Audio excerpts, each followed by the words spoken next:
Um, when I read these articles, I don't necessarily agree with the articles. Some of the women who write the articles are cute. That's about all I can say for them.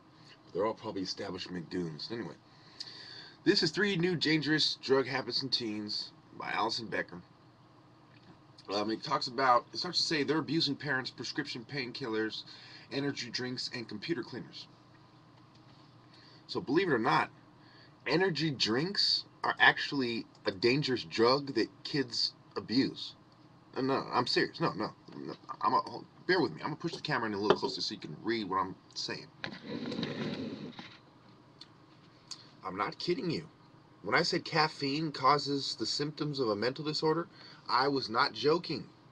Energy drinks are literally considered a drug. I'll read exactly what they say. In recent years, drinks that combine alcohol with caffeine, such as Four Loko, have been blamed for deaths of teens and college students. But a new epidemic involves younger children. Elementary school students are drinking highly caffeinated energy drinks to catch a buzz. Even without alcohol, these drinks are dangerous to kids' health. Energy drinks are a gateway for elementary school kids, says some random wood. Anyway, they say they drink it like water, blah, blah, blah. So they also huff the dust off. And after this video, I gotta make my way to a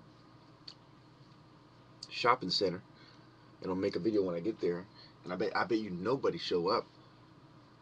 And if they do, I bet you I'm taking heads off. But that's neither here nor there, right? Anyway, talks about how it's attractive and that about 2 million kids tried inhalants in 2010. So you telling me, you know what I'm saying, what's going on here is the products that society gives us, the energy drinks. Remember I said the environment. I said it has to do with the food, it has to do with what you consume and the environment and how it relates to your to your state of mind. Well, I wasn't kidding. These kids are inhaling things that are bad for them. And that doesn't include all the toxic pollutants in the ghetto. That doesn't include, that doesn't include the farm parties, which, they talk about Xanax and Percocet and, Oxycontin. These people don't give a fucking shit. Here we go. Highly addictive opioids, Oxycontin, Vicodin. Okay?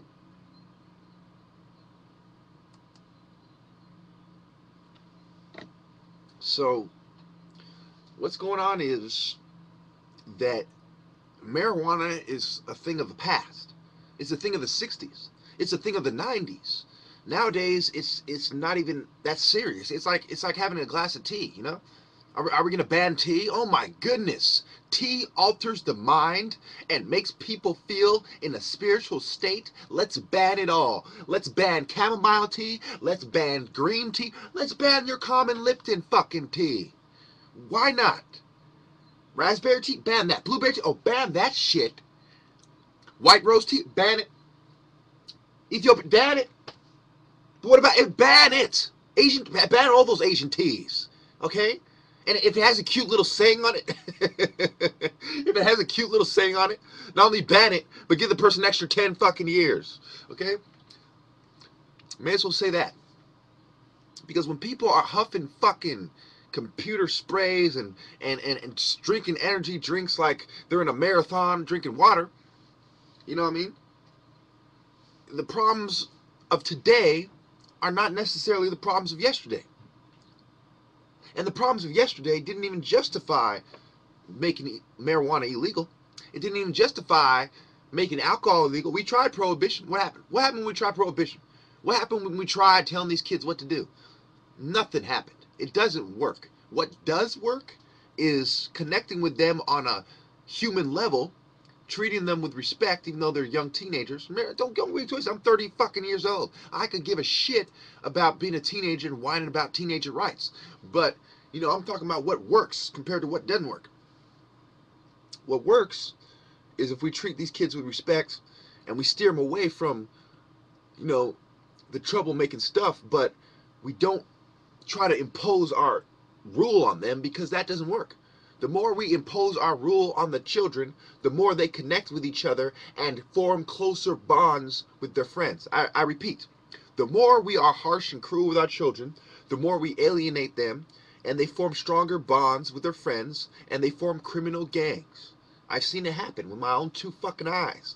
I'm sure any sociologist could tell you real quickly that if you leave these impressionable kids with the feeling that they're on your bad side constantly, and that you're not proud of them, and that you're ashamed to have them as a child, and that you're constantly cracking down on them, what's going to happen? That's the cause. That's the underlying cause. The effect is they're going to go form stronger bonds. They're either going to take it out of themselves, or they're going to form stronger bonds with their friends. Either way, it leads to drugs. Think about it. If they take it out on themselves, well, how are they going to take it out on themselves? Either they're going to blow their fucking brains out, or they're going to try to overdose on prescription pills, or they're going to try to turn to drugs to feel better. If they turn to their friends, where do you think their friends are going to steer them? They're going to say, oh, don't worry about this. Let's go party. Let's go have a farm fucking party. Let's go have a cocaine fucking party. Do you get what I'm saying? You have to understand the underlying cause and the exact scientific probability of the effect that you're trying to avoid actually being caused and brought on by your actions. Society is cause and effect. Cause and effect in the functionalism theory of psychology and sociology, where society has a function. And those functions create certain effects in the community.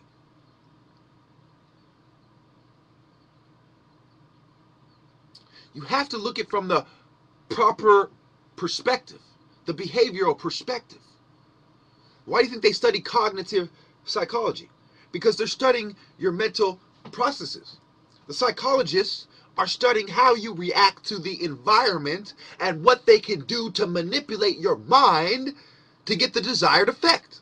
And what is a sociologist doing? A sociologist is studying the groups, the groupthink, how a group reacts to the environment, and they are adjusting the environment over years incrementally to get the desired effect, whether it's a subtle adjustment or a blatant curfew. Now, what is a shrink doing? A shrink is studying your cognitive processes just like the other two, except they are determining which pharmaceutical company to trust with your fate. Which pharmaceutical company is going to be responsible for taking your life while we pretend to care about you, because our desired effect is a bunch of subordinated, subjugated, assimilated minorities, or a bunch of dead revolutionaries, or a bit of both, which is what we have today. A bunch of revolutionaries in the grave, a bunch of revolutionaries in prison, and a bunch of assimilated Uncle Toms having sex with skinheads in prison. Why? Why you ask me? Would a black lady have sex with a skinhead? I'll tell you why. Because they are assimilated to value white culture, white groupthink, white power structure. They value Western thinking more than their own. They value the Caucasoid race more than their own. When they need help, they go to a white shrink. When they want a raise, they go to a white boss. When they want a job, they go to a white man. And when they want to give a blowjob, they go to a white man as well. Because we live in a cracker fucking society. I know. I've studied it. I've studied world history. I've studied African American history. I've studied psychology. I've studied sociology. And obviously I've studied psychiatry. And what conclusion did I come to every time? That a bunch of crackers are lying and creating the environment for my people to go astray. And those who won't follow the white man's agenda off a cliff, well, they get rid of sooner than later. Thank you.